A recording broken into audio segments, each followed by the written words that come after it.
Déjeme leer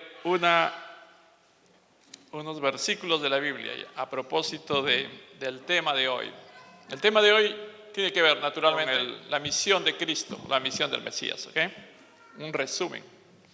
Yo quiero leerles algo de Isaías. De todas las revelaciones que hay en la Biblia o que haya escuchado, no hay ningún otro libro que me haya causado como un impacto bonito siempre cuando lo he leído, como el libro de Isaías. El profeta Isaías es un profeta mayor entre los judíos y cristianos y tiene relatos, tiene versículos que se refieren a la llegada de Cristo, a la llegada del Mesías y la razón por la cual Él viene.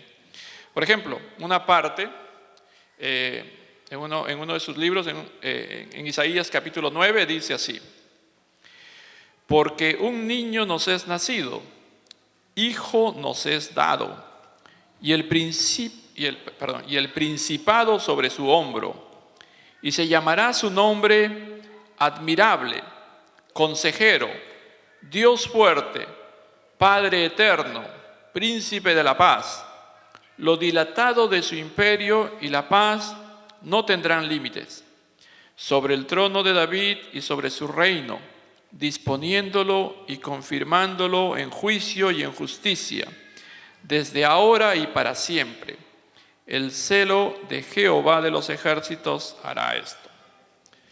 Así como este versículo, Isaías habla en varios capítulos acerca de la llegada del Mesías y de las cosas que van a ocurrir cuando éste venga.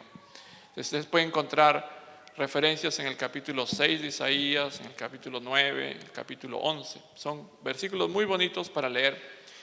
Y a veces en estos tiempos de Navidad es bueno saber, ¿no? Por ejemplo, para el próximo año, ahora porque ya pasó la Navidad, ¿no? Cuando uno quiere mandar una tarjeta y escoger un versículo sobre la Biblia, sobre Cristo, por ahí se puede encontrar. Entonces, ya este día o estas palabras van a ser dedicadas en especial para aquellos que están recibiendo las conferencias del principio recientemente. Quería presentarles a un invitado completamente nuevo, me parece que está viniendo recientemente, para que ustedes sepan que está aquí. Ernesto, ¿verdad? Ernesto. Augusto como el César. Muy bien. Entonces Augusto está viviendo aquí en Clifton y está atendiendo algunas de las conferencias aquí a través de su invitada, de su madre espiritual, le llamamos nosotros así, ¿no? Es una persona que quiere siempre hacerlo conocer de cosas mayores aquí en el movimiento. Entonces, no sé si hay alguien más que viene por primera vez. No, porque yo los conozco a todos ustedes. Ya. Estos días son llenos de fiestas, ¿verdad? Muchos tienen celebraciones en el trabajo, otros tienen celebraciones en sus respectivas comunidades cercanas. Muchos de ustedes los he visto en Facebook comiendo en diferentes lugares. Facebook es una herramienta ahora para saber dónde está cada uno, ¿no?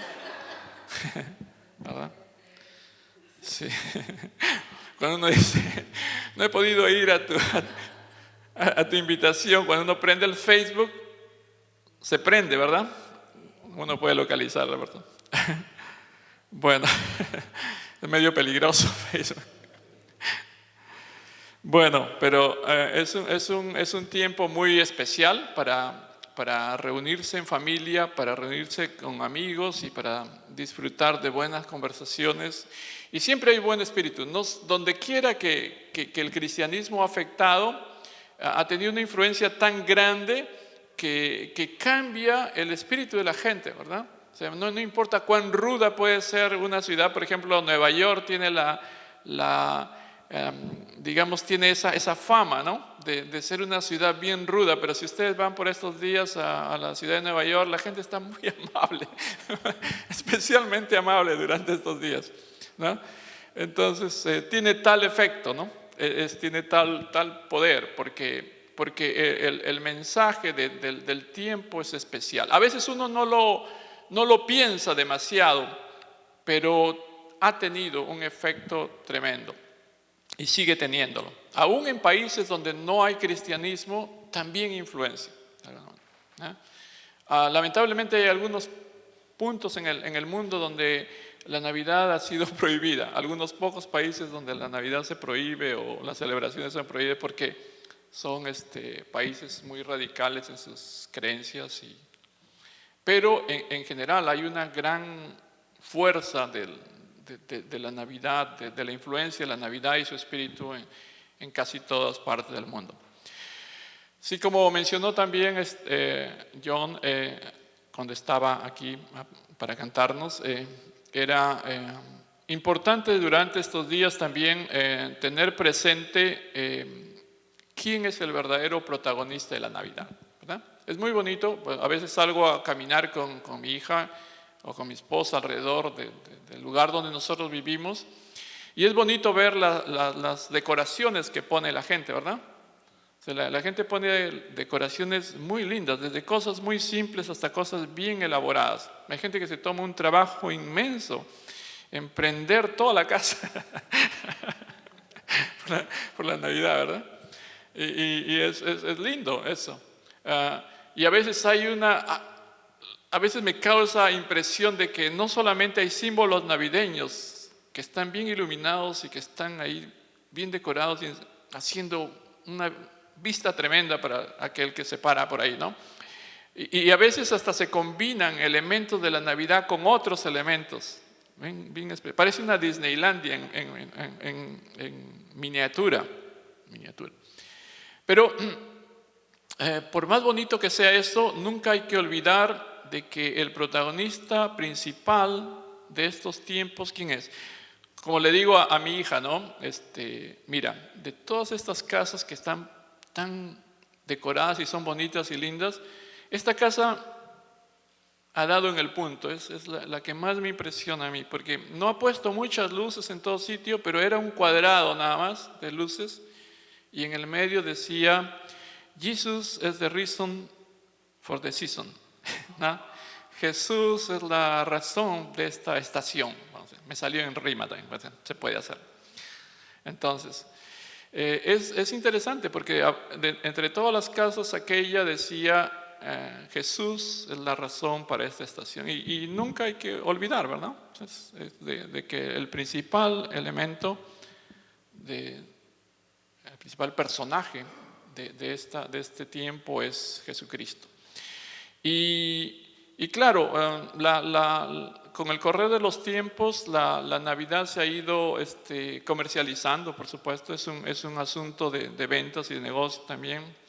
Y lamentablemente, un personaje como San Nicolás o Santa Claus o Papá Noel es parte de esto, ¿verdad? Y a veces uno piensa de que corre el peligro de que los niños piensen de que la Navidad está centralizada en el Papá Noel, lo cual no es básicamente, ¿verdad? Porque hay muchas historias acerca de Papá Noel o San Nicolás.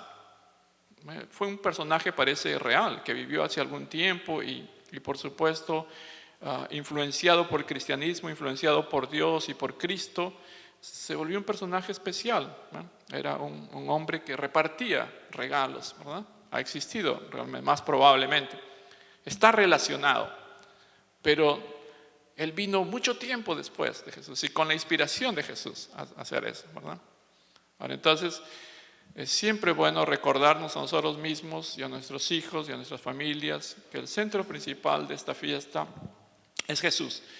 Y entonces, con relación a esto, ¿no? Con relación al título, Jesucristo es en realidad, el nombre real de Jesús es Jesús de Nazaret, ¿verdad? Jesús el Nazareno. En ese tiempo no tenían apellidos, ¿verdad? O si cuando comenzaba, les llamaban de acuerdo al oficio o la familia o el lugar donde nacía. Entonces era Jesús de Nazaret, ¿verdad?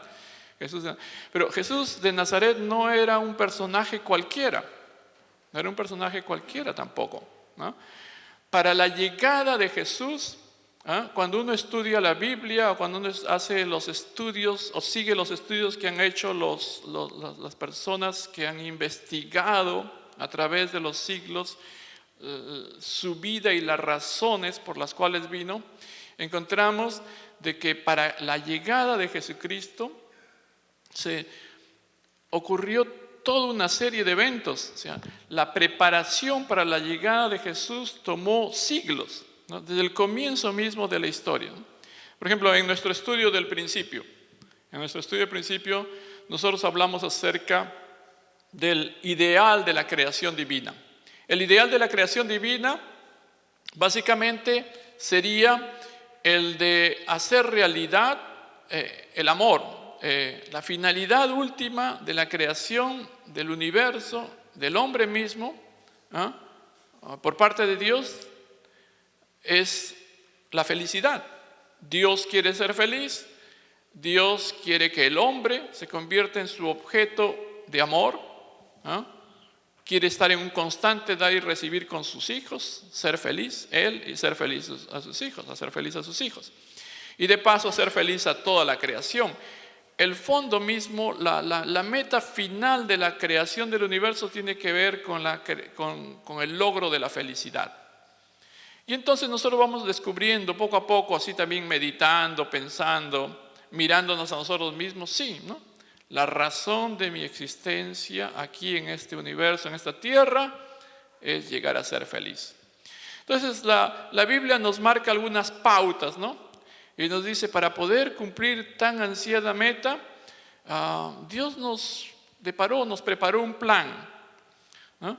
Y Dios como Padre, como Madre, como origen de nuestro ser, nos trazó esas tres metas. Primero, tienes que desarrollar individualmente, convertirte en una persona madura. Quiere decir, desarrolla tu carácter, desarrolla tu corazón, desarrolla tu capacidad para amar, conviértete en un ser que va a ser la morada natural de Dios. Dios puede expresarse a través de ti originalmente, porque tú eres su hijo y porque tú tienes linaje divino y puedes representarlo a Él en este universo físico.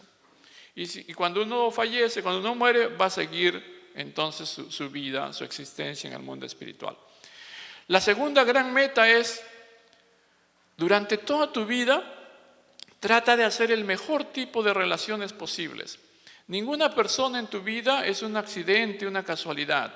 Todos están en tu vida para que tú te puedas relacionar uno con el otro, para que puedas aprender a querer a diferentes tipos de personas, para que puedas experimentar en tu corazón amor de hijo, para que puedas experimentar en tu vida amor de hermano, para que puedas experimentar en tu vida amor de cónyuge cuando veas a tus papás, ¿no? Y cuando los veas también vas a experimentar y vas a tener una idea del amor paternal, ¿no? Un día tú vas a casarte con alguien y vas a ser cónyuge, y la vida conyugal no es una vida simple, es la suma de todos los amores. Entonces, la segunda meta tiene que ver con casarse y con multiplicarse. Y la tercera es, ¿no? La tercera meta que Dios trazó para los primeros hombres y para todos los hombres en general es: ejerzan dominio sobre esta creación. El dominio del hombre es una cuestión natural, es la herencia de Dios para nosotros. Pero para poder ejercerla, nosotros tenemos que también relacionarnos de una manera buena con la creación. Pero primero tenemos que aportar nuestros talentos, nuestras habilidades, las cosas que están en nuestro corazón, nuestra capacidad.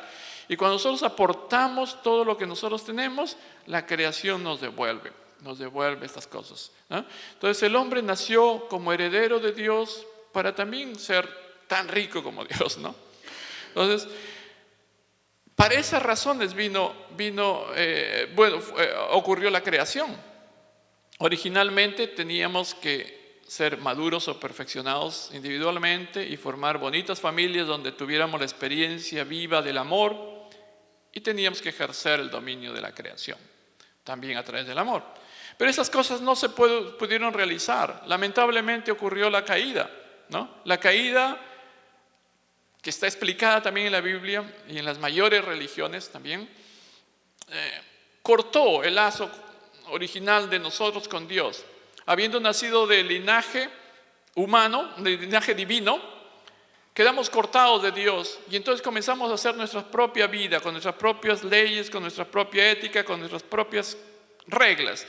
Y entonces nos perdimos, hicimos una sociedad difícil, terrible, estamos desconectados de la fuente, ¿no? Cambiamos de linaje. Es la explicación de la Biblia en general es: el hombre al caer o separarse de Dios cambió de linaje.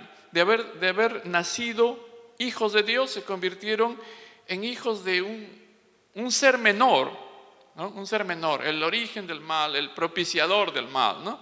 Entonces, en el Nuevo Testamento lamentablemente escuchamos que algunos profetas y Jesús mismo dice: vuestra raza ustedes son una raza de víboras, o vuestro padre es el diablo. Es decir, el linaje y el comportamiento cambió, ¿verdad? Entonces aquí está el punto, ¿no? ¿Por qué viene Jesús? Dios hizo que Jesús naciera para que todos los hombres celebraran la Navidad. Bonito, se reunieran en su casa y comieran panetón y pavo y tomaran un poco y fueran amigos por 3 días, digamos. No es tan simple, ¿verdad? O sea, la llegada de Jesús tiene relación, tiene que ver con esta historia, ¿verdad? Hay todo un plan divino, la caída ocurrió y nos cambiamos de linaje, ¿no? Entonces no puede venir Superman a salvarnos, no puede venir el Chapulín Colorado a salvarnos, ¿no? No puede venir ningún ángel a salvarnos, no, tiene que ser un hombre. De la misma manera como Adán cayó, un hombre, tiene que venir otro ser humano para sacarnos de esta situación. Ese es el plan que se lee en la Biblia. Cuando uno lo sigue desde el comienzo hasta el final, uno encuentra que la razón por la cual viene el Mesías es porque tiene que venir un hombre en la posición de Adán de nuevo para reemplazarlo. Y entonces ocurre todo un proceso, ¿no?, de limpieza del linaje, ¿no? De todos los países del mundo, Dios forma uno. Y de todos esos, dentro de ese país, elige como una tribu en especial. Y de esa tribu escoge una familia, ¿no? Y así va pasando toda esa historia en un proceso de purificación del linaje, a través de sacrificios, a través de penitencias e indemnización, ¿no? De manera que para el tiempo previo al nacimiento de Jesús, había todo preparado. Había una mujer muy buena llamada María, que había sido educada en el ambiente sacerdotal, en el ambiente de la educación religiosa, que había cuidado su vida puramente, que sus padres eran muy buenos y que sus abuelos también, ¿no? Y había un hombre que se llamaba José, ¿no?, que también fue preparado de la misma manera, ¿no? Entonces, la llegada, la situación previa al nacimiento de Jesús es toda una preparación histórica. O sea, podemos decir sin equivocación de que todos los miles de años previos al nacimiento de Jesús fueron preparación. Podemos decir de que todos los acontecimientos históricos que ocurrieron fueron por causa de que el Mesías tenía que llegar. Es decir, en otras palabras, Jesús es un personaje de calidad histórica tremenda. Él es la razón de la historia misma. Y a veces uno no repara en eso, ¿no? Todas las cosas que ocurrieron en el pasado tuvieron una razón, fueron la preparación para la llegada del Mesías. Entonces, las preparaciones no solamente ocurrieron dentro del pueblo israelita y dentro de unas familias en particular, sino que a nivel mundial, ¿no? Cuando él me dijo, mi nombre es Augusto, me acordé de eso, ¿no? Sí, por ejemplo, Jesús no nació en cualquier época tampoco. Para que Jesús hubiera nacido, Dios preparó desde las sociedades primitivas, las sociedades feudales, las sociedades así, ¿no? Fue avanzando en ese tipo de formas. Para el tiempo que Jesús nace, los judíos habían pasado por experiencias difíciles, tremendas de sufrimiento a manos de los vecinos, ¿no? habían pasado por experiencias difíciles a manos de los egipcios, de los asirios, de los babilonios, de los griegos y finalmente de los romanos. Cuando Jesús nace no es cualquier época, porque podría haber nacido así al azar, no. Por razones históricas de preparación nació en la época del mayor apogeo del Imperio Romano. Es más, el Imperio Romano dominaba esa zona donde Jesús nació. Entonces nació en el medio de una tremenda potencia. En la época en que reinaba César Augusto, que era la época de mayor apogeo de Roma. No era una casualidad, era toda una preparación histórica para esto. Y dentro de su pueblo había también una preparación de la cual se encarga la Biblia de decirnos, había una preparación. De manera que, así como hubo una Eva en el comienzo que causó la caída, ¿no? Porque Eva le dijo Dios, mira, no tienes que hacer uso del amor antes de tiempo porque hay que tener cuidado, eso va a malograr completamente tu vida. Y ella dijo, no importa, eligió no hacer caso. Pero después de 4.000 años bíblicos de preparación, y quién sabe cuántos científicamente, ¿no? Pero 4.000 años según la Biblia, ¿no? Que pueden ser simbólicos, que pueden ser literales, no sabemos, ¿no? Después de esos 4.000 años de preparación, hay una mujer, hay una aparición, dice en la Biblia, ¿no? El arcángel Gabriel viene y le anuncia en una situación espiritual tremenda, ¿no? Debe ser, ¿no? Es como le anuncia de alguna manera, Dios te ha elegido a ti para ser madre de su hijo. Y entonces debe haber tenido un carácter tan bonito, tan lindo, tan especial, que dijo que se haga en mí su voluntad. O sea, hay una palabra que la repiten en las radios católicas especialmente, o en algunas radios evangélicas, principalmente católicas, en la hora del Ángelus. Ustedes saben la hora del Ángelus, es a las 6 de la tarde, quizás que hace. En el pasado sonaban las campanas pero ahora se ha perdido todo ese tipo de tradiciones, ¿no? El anuncio es del arcángel Gabriel acerca de esto, y María dice unas palabras que son tremendas. Dice, he aquí la esclava del Señor. Eso significa, yo no voy a hacer mi voluntad, yo no quiero hacer solamente lo que pienso, voy a hacer lo que Dios dispone para mí, no importa que sea. ¿Me entienden? Ese carácter tenía. Es como lo opuesto contrariamente a la Eva del comienzo. Esta es un nuevo personaje, una nueva mujer, ¿no? Dispuesta a hacer absolutamente la voluntad de Dios. Y por esa razón es que el mal, Satanás no puede acusarla. Satanás no puede reclamar ese hijo, cualquiera que sea la manera como nació, ¿no? O se fue concebido. Entonces Satanás no puede acusar, no puede decir, ese es mi hijo. No, era completamente diferente a cualquier otro personaje que hubiese nacido, porque no tenía acusación del mal de Satanás. Satanás no lo podía reclamar. Podía reclamar a cualquiera menos a este bebé especial. Por eso la teología cristiana dice que nació sin pecado, sin la acusación del mal, sin el pecado original, ¿ya? Entonces es un bebé especial, nacido en un vientre especial. Ese vientre fue preparado. Cuando ustedes leen historias interesantísimas de mujeres acá, hubo una limpieza del vientre materno, bien interesante, cosas que a veces uno no se pone a pensar habitualmente. Hubo un proceso de limpieza del vientre materno que tuvo su culminación en María. María es ese personaje de corazón puro, de cuerpo puro, ¿no? De vientre puro, ¿no? Que cualquiera que haya sido la manera como fue concebido el bebé, ese bebé no podía ser acusado por nadie. Y nació así, nació de una manera especial. Ese era el unigénito Hijo de Dios. Por eso así le llama la Biblia. Es el personaje, es el Señor de la historia, le llaman algunos. Porque por Él fue la historia. Toda la historia pasada tiene relación con Él. Entonces, para concluir, ¿no? Esto, ¿no? Estamos haciendo como una curva así, ¿no? Había un ideal de Dios, ocurrió el problema de la caída y nos cambiamos de linaje, Y toda la historia tiene una razón, la salvación. La salvación o redención significa volver al linaje original, a cómo tenía que haber sido originalmente. Entonces este personaje tan especial, ¿para qué va a venir? Si viene en reemplazo de Adán, como dice la Biblia, ¿no? Así como por un hombre vino el pecado, por otro hombre viene la salvación. Okay. ¿Para qué viene entonces en resumen? Viene para enseñarnos cómo realizar el propósito original de la creación, de manera práctica.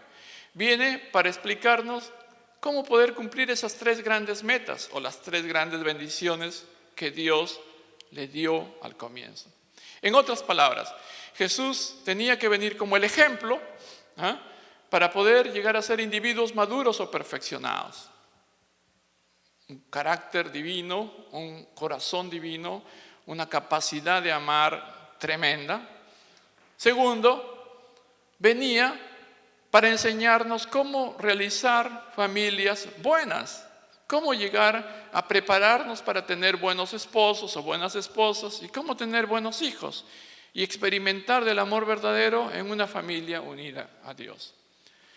Y también venía para explicarnos cómo teníamos que construir un reino de los cielos comenzando en la tierra. Porque el reino de los cielos comienza en la tierra, no comienza en el mundo espiritual. Entonces, esa es la razón por la cual vino Jesús, para enseñarnos cómo restaurar esas 3 grandes bendiciones, cómo enseñarnos a restaurar esas 3 grandes metas. O sea, el motivo es una reflexión entonces para estos días sería esto, ¿verdad? Jesús no vino solamente por casualidad, o no vino solamente por una razón buena, pero al final como muy superflua, nomás de llenar de vida un chispazo de alegría a los seres humanos. No, vino por una razón absolutamente más grande, más permanente. Porque de verdad, aunque a veces duele aún pensarlo, ¿no? Jesús, a veces en términos prácticos, la Navidad va a afectarnos a lo máximo quizás por unos 12 días. Y después es como que se va a desvanecer la fiebre de Navidad y la gente va a ir a comprar cosas ahora para San Valentín. Por ejemplo. Entonces se olvida de una fiesta y pasa a otra. ¿No? ¿Verdad? En estos días uno se va a la tienda después de Navidad y ya están las tiendas llenas de San Valentín. Entonces se pasa de una fiesta a otra. Y después de San Valentín cambia ¿para qué? Para Easter. ¿Cómo es? La Pascua. Y después cambia para el Día de la Madre. Todos son fiestas bonitas, no tienen nada de malo, son bonitas. Pero lo que quiero decir es de que a veces uno piensa que el efecto de Jesús es solamente para un determinado tiempo pequeñito en nuestra vida, en nuestro año, ¿no? ¿Cuáles son hay 12 días de la Navidad, ¿verdad? Dicen así aquí, especialmente en los Estados Unidos. ¿Cuándo comenzaría? Comienza como el 24 y termina un poquito antes del Día de los Reyes, creo, ¿no? ¿Verdad? Entonces, mi reflexión era esa, ¿no? Para mí mismo, ¿no? Para mí mismo y para nosotros como miembros unificacionistas Jesús vino por razones muchísimo más trascendentes que solamente celebrar un par de semanas. ¿Ya? Jesús vino para sustancialmente rescatarnos de un estado de hijos que perdieron su linaje, que perdieron la herencia de Dios. Vino para transformarnos para siempre. Entonces, la llegada de Jesús debe significar eso, ¿no? Por ejemplo, la mayoría de nosotros probablemente fue bautizado como cristiano. Pero el bautizo esencial, el bautismo más grande de todos los bautismos, ¿saben cuál es? ¿Alguien tiene una idea? Supongamos que hubiéramos nacido en el tiempo de Jesús. ¿Cuál habría sido el bautismo de todos los bautismos que hubiéramos podido lograr en el tiempo de Jesús? ¿Qué piensan ustedes? Yo les voy a dar una idea. ¿No? Después de después de estudiar el principio, que es bien lindo, bien especial, cuando uno estudia la historia religiosa y la historia de la humanidad, el Mesías viene para darnos el bautismo de todos los bautismos. El bautismo de todos los bautismos nos quiere preparar para ser buenos novios y novias, pero no de una manera así simbólica nada más. Viene para prepararnos para ser buenos novios y buenas novias sustanciales. Viene para prepararnos para casarnos, para formar bonitas parejas y para formar bonitas familias. Ese es en esencia lo que les puedo decir por ahora. Algunos de ustedes están más desarrollados, ya son obispos y arzobispos en el principio. Pero es una clave, ¿no?, para ir reflexionando, para ir pensando, ¿no? Jesús viene para una razón más fundamental, para transformar completamente nuestra vida de manera permanente, no solamente temporal. Como cristianos sabemos que estamos viviendo o estamos esperando la segunda llegada, ¿no? Entonces, la segunda llegada de Cristo tiene una razón, ¿no? Pero la razón final es la misma que estamos hablando, en resumen, ¿no? Los tiempos de la segunda llegada o los tiempos finales de una humanidad mala, o sea, los tiempos que estamos viviendo ahora, 2000 años después de Jesús, son la repetición a nivel mundial de la época de Jesús, en un nivel muchísimo más grande. Esta es la época para recuperar nuestra madurez o perfección individual, para poder hacer buenas familias y para ejercer el dominio que teníamos que haber ejercido desde el comienzo de todos los tiempos. Esa es la razón de la segunda venida también. Entonces, creo que ahí nada más me voy a quedar. Les recomiendo siempre, como les digo, leer algunas de las profecías mesiánicas contenidas en la Biblia, que son muy interesantes, muy bonitas. Les recomiendo también reflexionar durante estos días. Todavía tenemos hasta el día de los Reyes Magos. ¿No? En Latinoamérica se celebraba más antes esta época del 6 de enero, ¿no? Se ha perdido un poco esa tradición, pero todavía conozco lugares donde se celebra todavía. La Navidad se prolonga hasta ese día. Y la época verdadera de los regalos era el 6 de enero, antes, ¿verdad? En algunos de los países. Entonces, por ahora, quería quedar aquí. Quería solamente hacer un repaso de lo que resume la misión del Mesías, la razón por la cual Dios envía al Mesías o Cristo, ¿no?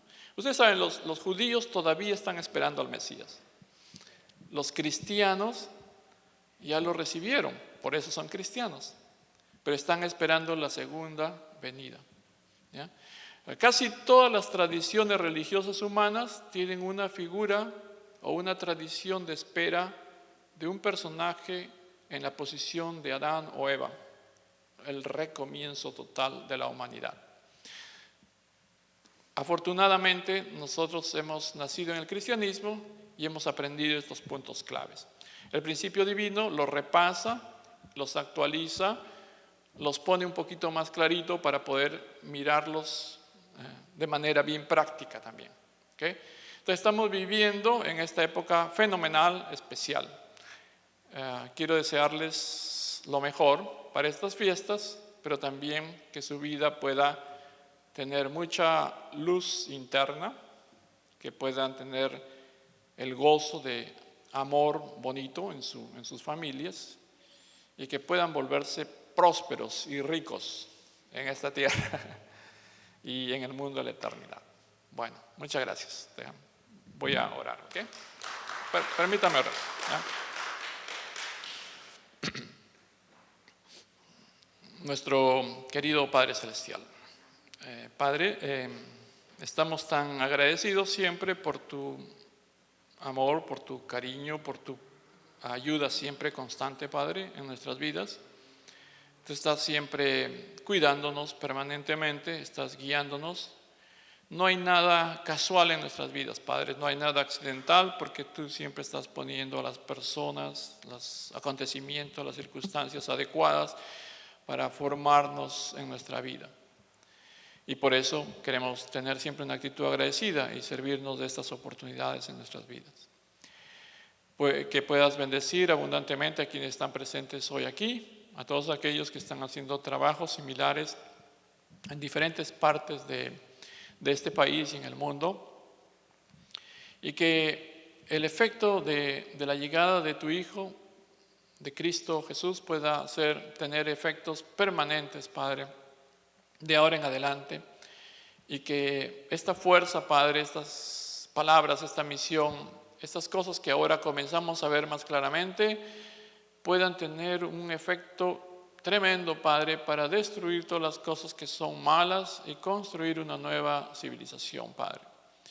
Ahora, este siglo XXI es el tiempo, Padre, para construir un nuevo mundo, Padre Celestial, nuevos cielos, nueva tierra, una cultura basada en el corazón. Gracias por todo. Quiero ofrecer esta oración, agradecido siempre, en el nombre de tu Hijo amado y reportando en el nombre de la familia Sánchez, una familia bendecida central. Amén. Muchas gracias.